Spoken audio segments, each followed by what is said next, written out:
So why did we decide to make Galaxy Golf?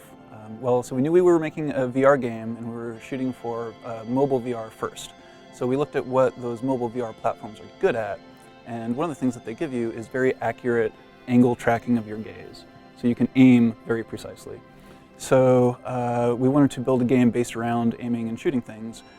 Some obvious designs are like darts or turret shooters and so on, but we wanted to explore something a little different, and we wanted to have an aspect of exploration and discovery in the game as well. So we landed on the idea of exploring these virtual worlds that you would be able to fly all the way around and then use this precise aiming mechanic to aim your golf shot. And it winds up coming together in this very clean and cohesive package, I think, that feels like a very innovative take on a classic genre of game. So working in VR, some of the challenges really kind of come down to not making the user feel sick. We spent a lot of time kind of coming up with ways to make the world seem like it was stationary when in fact we were spinning the entire universe to kind of keep it stationary with respect to the camera. And that was all sort of to allow us to do sort of simulate physics correctly.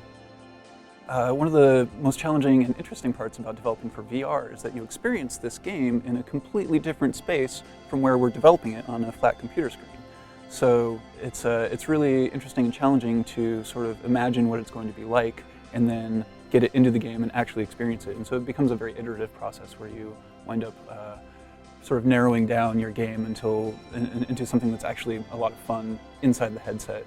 One of the interesting things about working in virtual reality versus regular video games is you're constantly getting up out of your seat and putting on the headset and like being in this other space and then getting back down. And it's actually a pretty active job compared to regular programming. I worked on some of the 3D modeling for Galaxy Golf, and what's cool about the concept of space is you're not limited to a certain aesthetic. You can really go wild with the ideas. That's why you have fire and ice in the same place, and it works.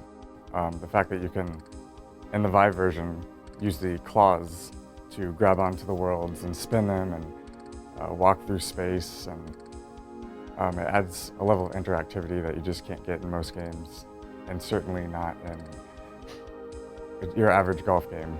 It's been a blast developing this game because the whole point of it was to learn what it means to build a compelling game in virtual reality. Another goal of this project was to staff up a small team with experience in shipping virtual reality games so that we can continue to make awesome stuff into the future. So stay tuned.